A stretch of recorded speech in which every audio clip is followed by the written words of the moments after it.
thinking in the service of knowledge. When I observe how a billiard ball, when struck, communicates its motion to another, I remain entirely without influence on the course of this observed process. The direction of motion and the velocity of the second ball are determined by the direction and velocity of the first. As long as I remain a mere spectator, I can only say anything about the movement of the second ball when it has taken place. It is quite different when I begin to reflect on the content of my observation. The purpose of my reflection is to form concepts of the occurrence. I connect the concept of an elastic ball with certain other concepts of mechanics, and take into consideration the special circumstances that obtain in the instance in question. I try, in other words, to add to the occurrence that takes place without my assistance a second process that takes place in the conceptual sphere. This latter one is dependent on me. This is shown by the fact that I can rest content with the observation and renounce all search for concepts if I have no need of them. If, however, this need is present, then I am not satisfied until I have brought the concepts ball, elasticity, motion, impact, velocity, etc. into a certain connection, to which the observed process is related in a definite way. As surely as the occurrence goes on independently of me, so surely is the conceptual process unable to take place without my assistance.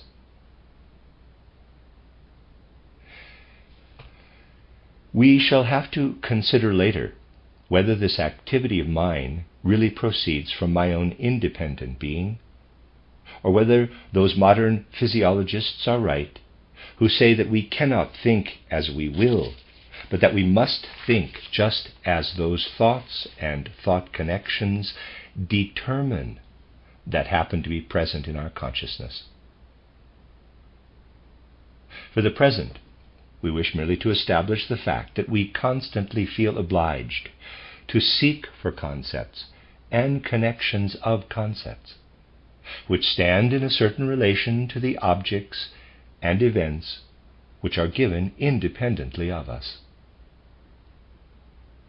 Whether this activity is really ours, or whether we perform it according to an unalterable necessity, is a question we need not decide at present.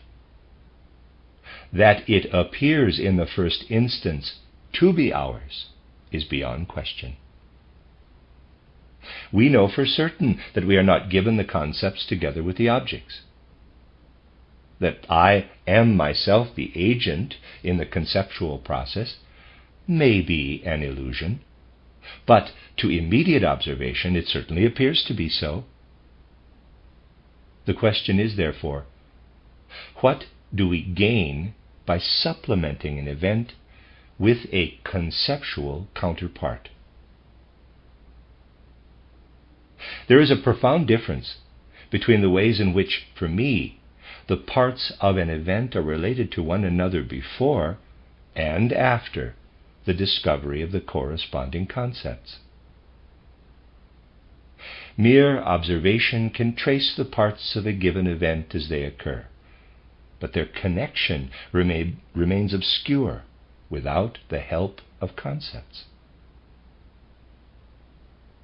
I see the first billiard ball move toward the second in a certain direction and with a certain velocity.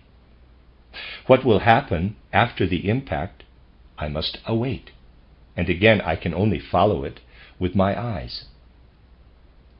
Suppose someone at the moment of impact obstructs my view of the field where the event is taking place. Then, as mere spectator, I remain ignorant of what happens afterward. The situation is different if prior to the obstruction of my view, I have discovered the concepts corresponding to the pattern of events. In that case, I can say what will happen, even when I am no longer able to observe. An event or an object that is merely observed does not of itself reveal anything about its connection with other events or objects. This connection becomes evident only when observation is combined with thinking. Observation and thinking are the 2 points of departure for all the spiritual striving of man, insofar as he is conscious of such striving. The workings of common sense, as well as the most complicated scientific researches, rest on these 2 fundamental pillars of our spirit. Philosophers have started from various primary antitheses: idea and reality, subject and object, appearance and thing in itself, I and not I, idea and will, concept and matter, force and substance, the conscious and the unconscious. It is easy to show, however, that all these antitheses must be preceded by that of observation and thinking, this being for man the most important one. Whatever principle we choose to lay down, we must either prove that somewhere we have observed it, or we must enunciate it in the form of a clear thought, which can be rethought by any other thinker. Every philosopher who sets out to discuss his fundamental principles must express them in conceptual form and thus use thinking. He, therefore, indirectly admits that his activity presupposes thinking. Whether thinking or something else is the chief factor in the evolution of the world will not be decided at this point, but that without thinking, the philosopher can gain no knowledge of such evolution is clear from the start. In the occurrence of the world phenomena, thinking may play a minor part, but in the forming of a view about them, there can be no doubt that its part is a leading one. As regards observation, our need of it is due to the way we are constituted. Our thinking about a horse and the object horse are 2 things which, for us, emerge apart from each other. This object is accessible to us only by means of observation. As little can we form a concept of a horse by merely staring at the animal, just as little are we able by mere thinking to produce a corresponding object. In sequence of time, observation does in fact come before thinking. For even thinking we must get to know first through, For even thinking we must get to know first through observation. It was essentially a description of an observation when, at the beginning of this chapter, we gave an account of how thinking lights up in the presence of an event and goes beyond what is merely presented. Everything that enters the circle of our experience we first become aware of through observation. The content of sensation, perception, and contemplation, all feelings, acts of will, dreams and fancies, mental pictures, concepts and ideas, all illusions and hallucinations are given to us through observation. But thinking as an object of observation, differs essentially from all other objects.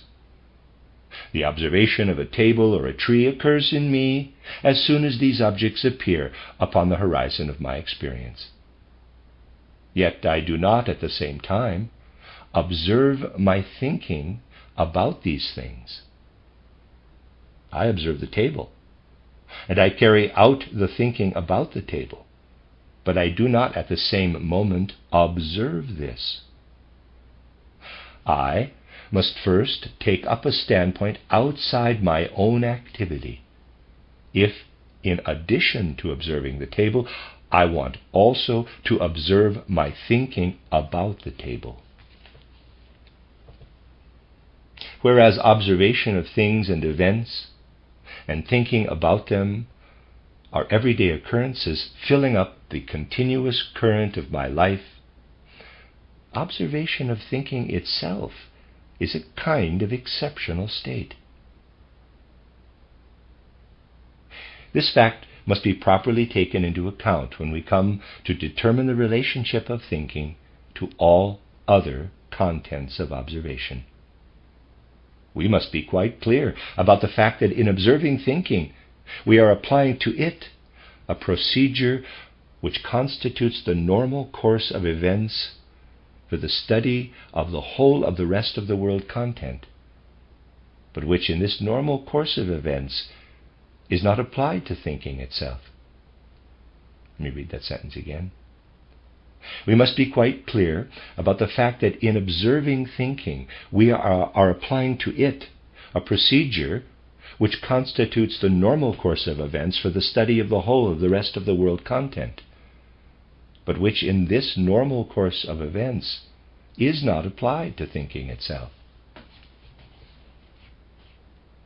Someone might object that what I have said about thinking applies equally to feeling and to all other spiritual activities.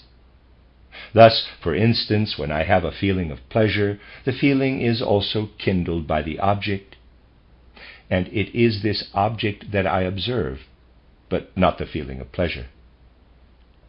This objection, however, is based on an error.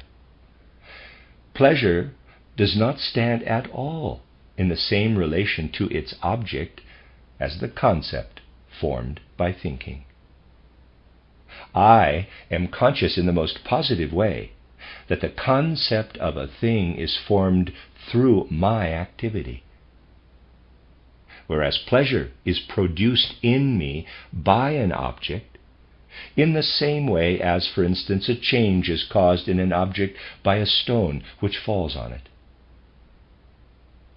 For observation, a pleasure is given in exactly the same way as the event which causes it. The same is not true of the concept. I can ask why a particular event arouses in me a feeling of pleasure, but I certainly cannot ask why an event produces in me a particular set of concepts. The question would be simply meaningless. In reflecting upon an event, I am in no way concerned with an effect upon myself. I can learn nothing about myself through knowing the concepts that correspond to the observed change in a pane of glass by a stone thrown against it. But I do very definitely learn something about my personality when I know the feeling which a certain event arouses in me. When I say of an observed object, quote, "This is a rose," close quote, I say absolutely nothing about myself. But when I say of the same thing that, quote, "It gives me a feeling of pleasure," close quote, I characterize not only the rose, but also myself in my relation to the rose. There can therefore be no question of putting thinking and feeling on a level as objects of observation. And the same could easily be shown of other activities of the human spirit. Unlike thinking, they must be classed with other observed objects or events. The peculiar nature of thinking lies just in this, that it is an activity which is directed solely upon the observed object and not on the thinking personality. This is apparent even from the way in which we express our thoughts about an object, as distinct from our feelings or acts of will.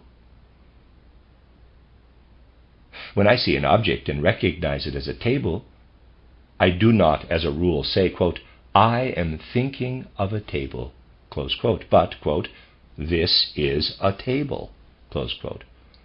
On the other hand, I do say, quote, "I am pleased with the table," close quote.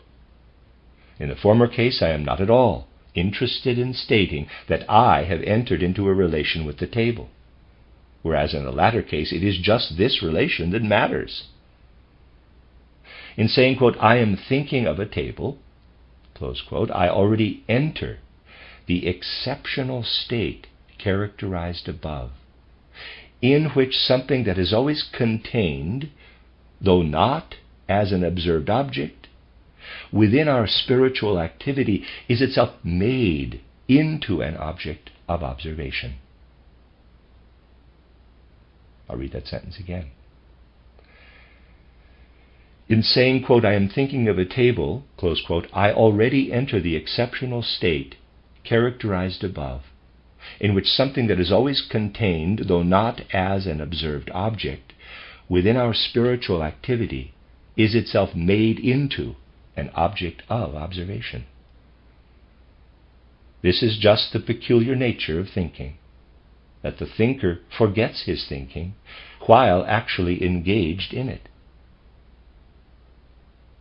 What occupies his attention is not his thinking, but the object of his thinking, which he is observing. The first observation that we make about thinking is therefore this: it is the unobserved element in our ordinary mental and spiritual life. The reason why we do not observe the thinking that goes on in our ordinary life is none other than this: that it is due to our own activity. Whatever I do not myself produce, appears in my field of observation as an object. I find myself confronted by it as something that has come about independently of me. It comes to meet me. I must accept it as something that precedes my thinking process, as a premise. While I am reflecting upon the object, I am occupied with it. My attention is focused upon it. To be thus occupied is precisely to contemplate by thinking. I attend not to my activity, but to the object of this activity. In other words, while I am thinking, I pay no heed to my thinking, which is of my own making, but only to the object of my thinking, which is not of my making. I am, moreover, in the same position when I enter into the exceptional state and reflect on my own thinking. I can never observe my present thinking. I can only subsequently take my experiences of my thinking process as the object of fresh thinking. If I wanted to watch my present thinking, I should have to split myself into two persons, one to think, the other to observe this thinking. But this I cannot do. I can only accomplish it in two separate acts. The thinking to be observed is never that in which I am actually engaged, but another one. Whether for this purpose I make observations of my own former thinking, or follow the thinking process of another person, or, finally, as in the example of the motions of the billiard balls, assume an imaginary thinking process, is immaterial. There are two things which are incompatible with one another: productive activity and the simultaneous contemplation of it.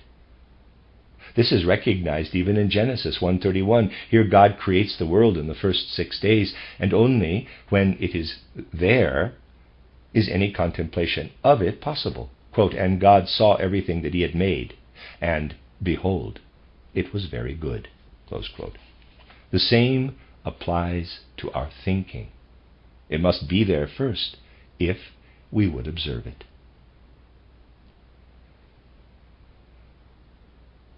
The reason why it is impossible to observe thinking in the actual moment of its occurrence is the very one which makes it possible for us to know it more immediately and more intimately than any other process in the world. Just because it is our own creation, do we know the characteristic features of its course, the manner in which the process takes place. What in all other spheres of observation can be found only indirectly, namely the relevant context and the relationship between the individual objects, is, in the case of thinking, known to us in an absolutely direct way.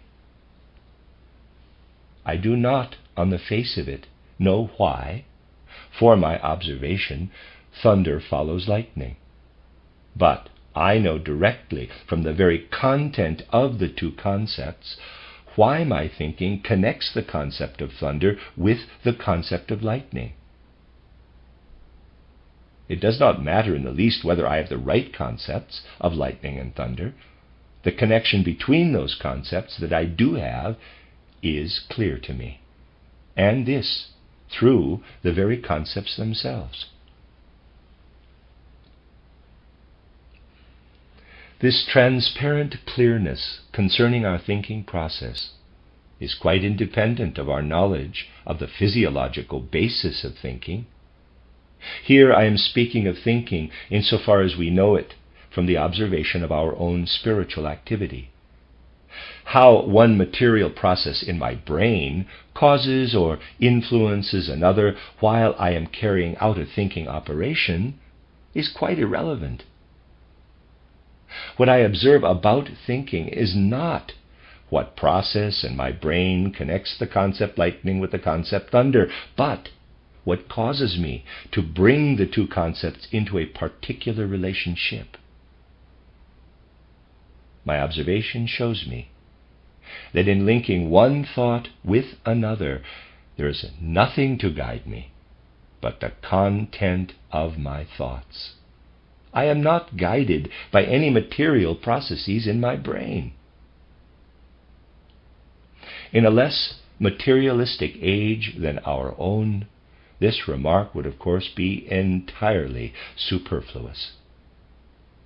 Today, however, when there are people who believe that once we know what matter is, we shall also know how it thinks, we do have to insist that one may talk about thinking without trespassing on the domain of brain physiology.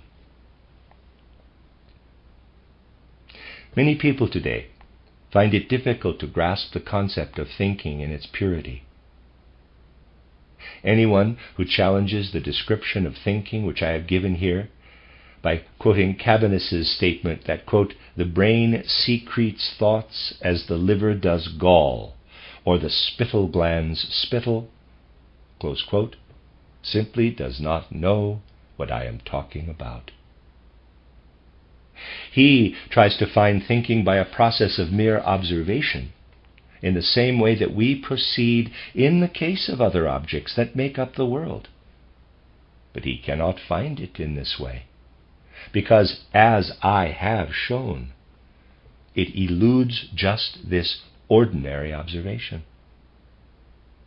Whoever cannot transcend materialism lacks the ability to bring about the exceptional condition I have described, in which he becomes conscious of what in all other spiritual activity remains unconscious. If someone is not willing to take this standpoint, then one can no more discuss thinking with him than one can discuss color with a blind man. But in any case, He must not imagine that we regard physiological processes as thinking. He fails to explain thinking because he simply does not see it. For everyone, however, who has the ability to observe thinking, and with good will, every normal man has this ability, this observation is the most important one he can possibly make. For he observes something of which he himself is the creator. He finds himself confronted not by an apparently foreign object, but by his own activity. He knows how the thing he is observing comes into being. He sees into its connections and relationships. A firm point has now been reached from which one can, with some hope of success, seek an explanation of all other phenomena of the world.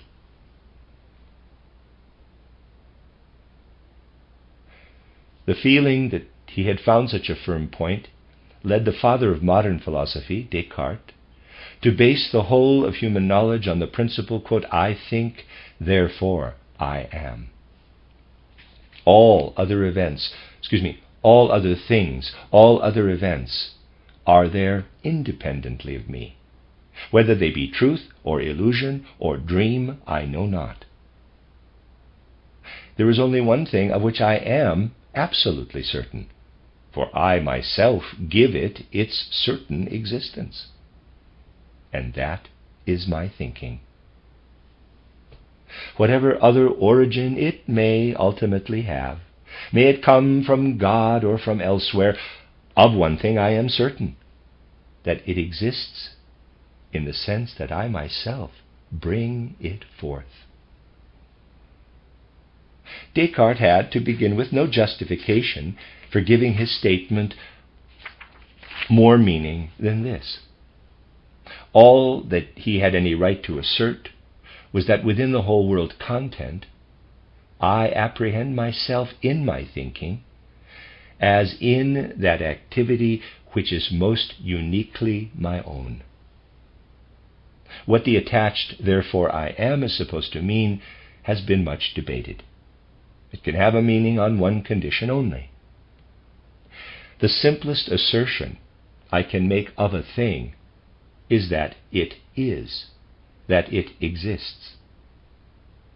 How this existence can be further defined in the case of any particular thing that appears on the horizon of my experience is at first sight impossible to say. Each object must first be studied in its relation to others before we can determine in what sense it can be said to exist. An experienced event may be a set of percepts, or it may be a dream, an hallucination, or something else. In short, I am unable to say in what sense it exists. I cannot gather this from the event in itself, but I shall find it out when I consider the event in its relation to other things. But here again I cannot know more than just how it stands in relation to these other things. My investigation touches firm ground only when I find an object which exists in a sense which I can derive from the object itself. Let me read that again. My investigation touches firm ground only when I find an object which exists in a sense which I can derive from the object itself. But I am myself such an object, in that I think. For I give to my existence the definite, self-determined content of the thinking activity. From here I can go on to ask whether other things exist in the same or in some other sense. When we make thinking an object of observation, we add to the other observed contents of the world something which usually escapes our attention. But the way we stand in relation to the other things is in no way altered. We add to the number of objects of observation, but not to the number of methods. While we are observing the other things, there enters among the processes of the world, among which I now include observation, one process which is overlooked. Something is present which is different from all other processes, something which is not taken into account. But when I observe my own thinking, no such neglected element is present. For what now hovers in the background is once more just thinking itself. The object of observation is qualitatively identical with the activity directed upon it. This is another characteristic feature of thinking. When we make it an object of observation, we are not compelled to do so with the help of something qualitatively different, but can remain within the same element.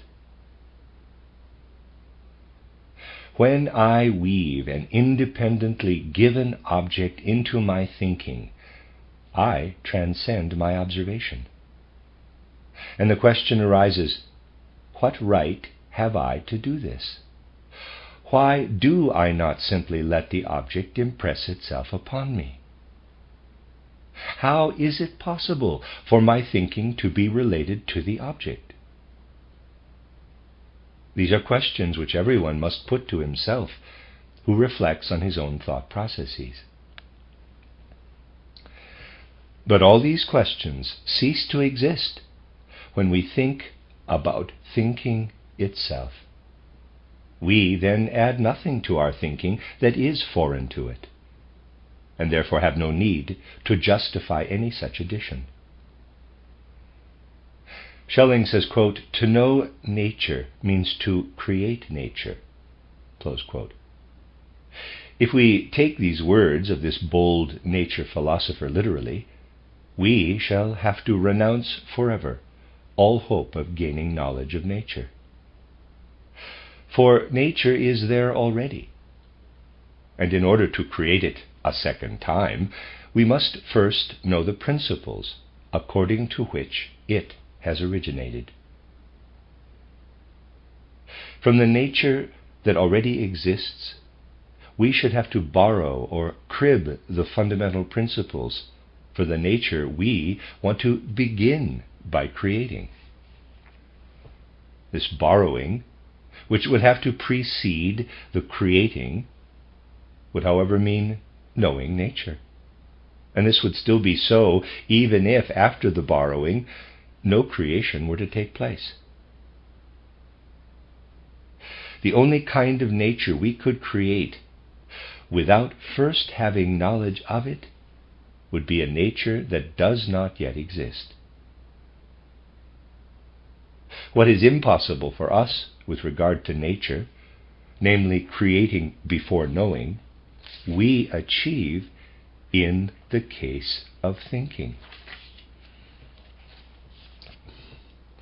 Were we to refrain from thinking until we had first gained knowledge of it, we would never come to it at all.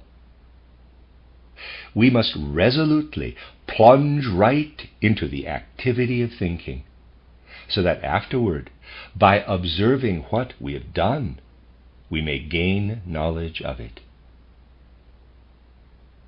For the observation of thinking, we ourselves first create an object. The presence of all other objects is taken care of without any activity on our part. My contention that we must think before we can examine thinking might easily be countered by the apparently equally valid contention that we cannot wait with digesting until we have first observed the process of digestion. This objection would be similar to that brought by Pascal against Descartes, when he asserted that we might also say, quote, "I walk, therefore I am," close quote. Certainly, I must go straight ahead with digesting and not wait until I have studied the physiological process of digestion. But I could only compare this with the study of thinking if, after digestion, I set myself not to study it by thinking, but to eat and digest it. It is, after all, not without reason that whereas digestion cannot become the object of digestion, thinking can very well become the object of thinking.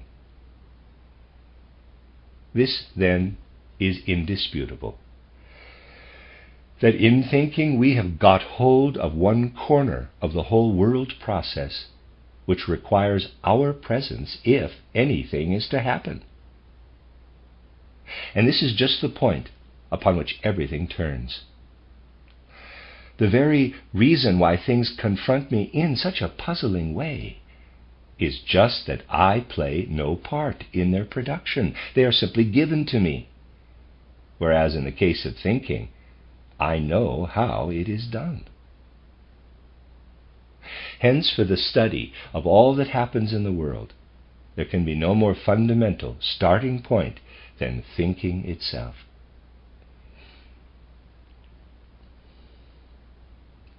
I should now like to mention a widely current error which prevails with regard to thinking. It is often said that thinking, as it is in itself, is nowhere given to us. The thinking that connects our observations and weaves a network of concepts about them is not at all the same as that which we subsequently extract from the objects of observation in order to make it the object of our study. What we first weave unconsciously into the things is said to be quite different from what we consciously extract from them again.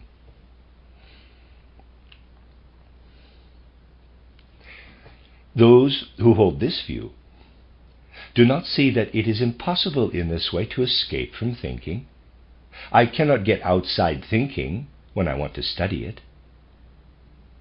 If we want to distinguish between thinking before we have become conscious of it and thinking of which we have subsequently become aware, we should not forget that this distinction is a purely external one, which has nothing to do with the thing itself. I do not in any way alter a thing by thinking about it. I can well imagine that a being with quite differently constructed sense organs and with a differently functioning intelligence would have a very different mental picture of a horse from mine. But I cannot imagine that my own thinking becomes something different through the fact that I observe it. I myself observe what I myself produce. Here we are not talking of how my thinking looks to an intelligence other than mine, but of how it looks to me. In any case, the picture of my thinking, which another intelligence might have, cannot be a truer one than my own. Only if I were not myself the being doing the thinking, if the thinking were to confront me as the activity of a being quite foreign to me, might I then say that although my own picture of the thinking may arise in a particular way, what the thinking of that being may be like in itself, I am quite unable to know. So far, there is not the slightest reason why I should regard my own thinking from any point of view other than my own. After all, I contemplate the rest of the world by means of thinking. Why should I make my thinking an exception?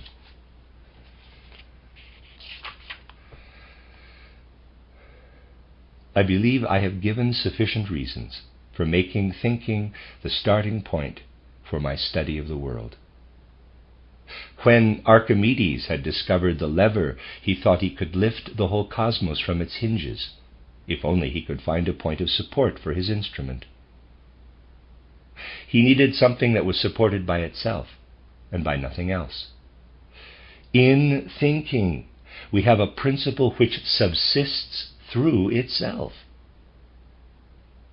Let us try, therefore, to understand the world starting from this basis.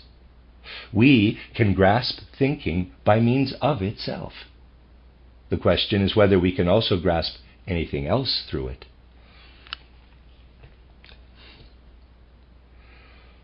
I have, so far, spoken of thinking without taking account of its vehicle, human consciousness.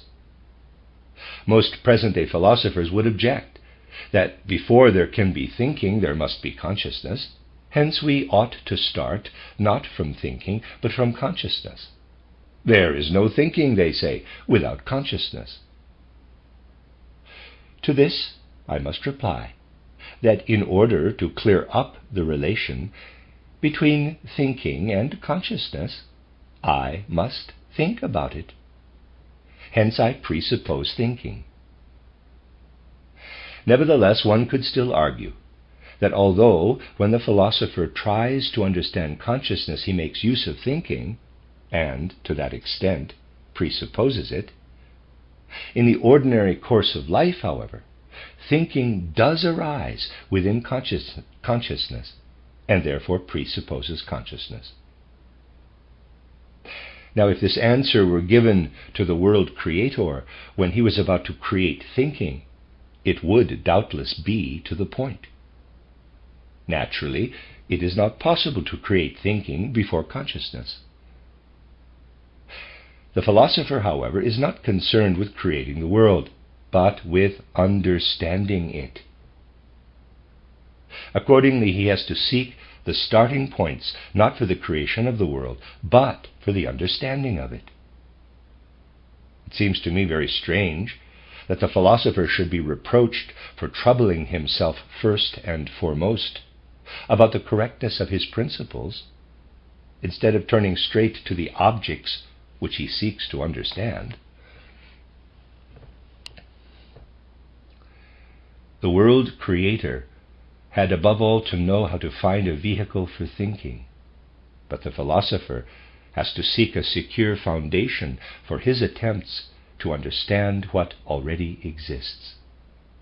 How does it help us to start with consciousness and subject it to the scrutiny of thinking if we do not first know whether thinking is in fact able to give us insight into things at all?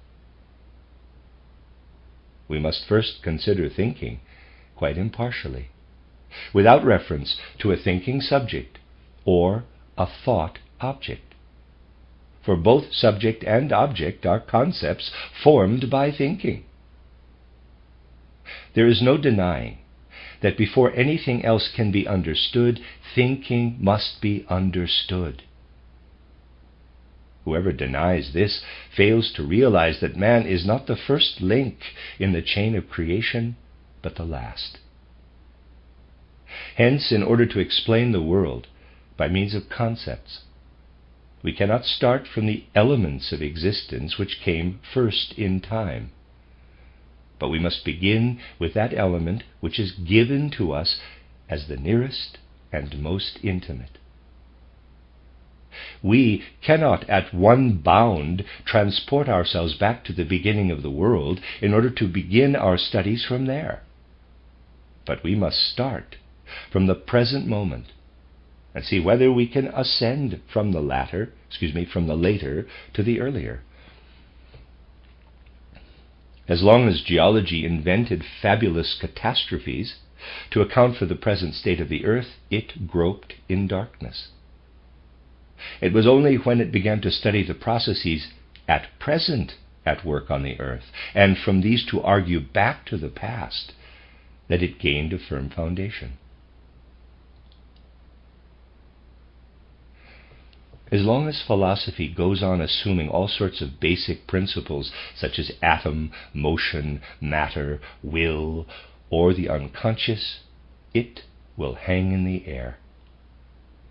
Only if the philosopher recognizes that which is last in time as his first point of attack can he reach his goal. This absolutely last thing at which world evolution has arrived is, in fact, thinking.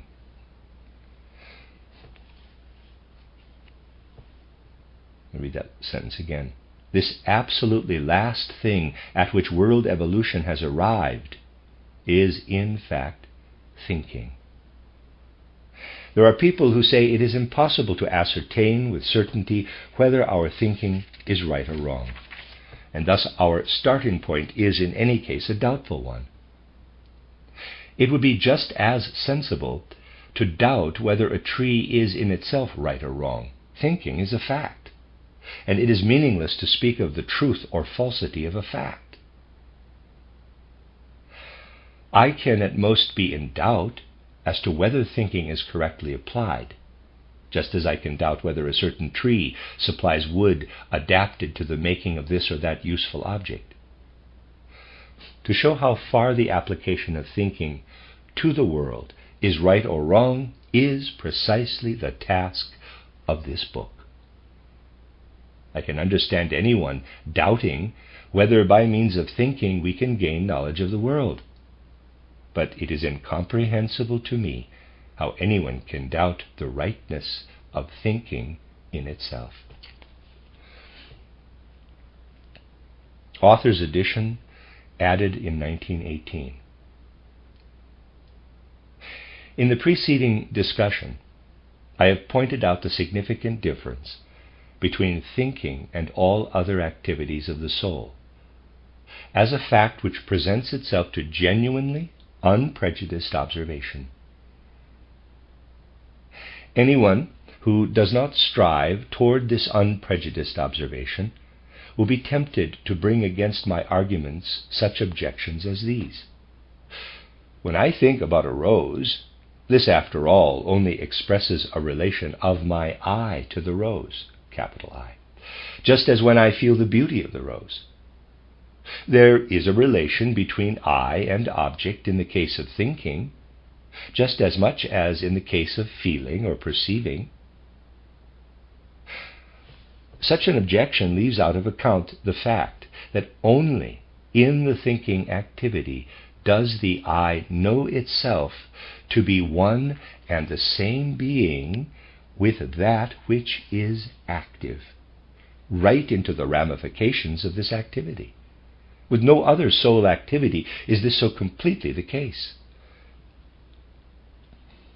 For example, in a feeling of pleasure, it is perfectly possible for a more delicate observation to discriminate between the extent to which the I knows itself to be one and the same being with what is active, and the extent to which there is something passive in the I, to which the pleasure merely presents itself. The same applies to the other soul activities. Above all, one should not confuse the, quote, having of thought images, close quote, with the elaboration of thought by thinking. Thought images may appear in the soul after the fashion of dreams, like vague intimations, but this is not thinking. True, someone might now say, if this is what you mean by thinking, then your thinking involves willing, and you have to do not merely with thinking, but also with the will in the thinking. However, this would simply justify us in saying genuine thinking must always be willed. But this is quite irrelevant to the characterization of thinking as this has been given in the preceding discussion. Granted that the nature of thinking necessarily implies its being willed. The point that matters is that nothing is willed which in being carried out does not appear to the eye as an activity completely its own and under its own supervision. Indeed, we must say that owing to the very nature of thinking as here defined, it must appear to the observer as willed through and through. If we really make the effort to grasp everything that is relevant to a judgment about the nature of thinking, we cannot fail to see that this soul activity does have the unique character we have here described. A person whom the author of this book rates very highly as a thinker has objected that it is impossible to speak about thinking as we are doing here, because what one believes oneself to have observed as active thinking is nothing but an illusion. In reality, one is observing only the results of an unconscious activity which lies at the basis of thinking. Only because this unconscious activity is not observed does the illusion arise that the observed thinking exists in its own right, just as when in an illumination by means of a rapid succession of electric sparks, we believe we are seeing a continuous movement. This objection, too, rests only on an inaccurate view of the facts. In making it, one forgets that it is the I itself which, from its standpoint inside the thinking, observes its own activity. The I would have to stand outside the thinking in order to suffer the sort of deception that is caused by an illumination with a rapid succession of electric sparks. It would be much truer to say that precisely in using such an analogy, one is forcibly deceiving oneself. Just as if someone seeing a moving light were to insist that it is being freshly lit by an unknown hand at every point where it appears. No. Whoever is determined to see in thinking anything other than a clearly surveyable activity produced by the I itself must first shut his eyes to the plain facts that are there for the seeing, in order then to invent a hypothetical activity as the basis of thinking. If he does not thus blind himself, he will have to recognize that everything which he, in quotes, thinks up in this way as an addition to the thinking only leads him away from its real nature. Unprejudiced observation shows that nothing is to be counted as belonging to the nature of thinking except what is found in thinking itself. One will never arrive at something that is the cause of thinking if one steps outside the realm of thinking itself.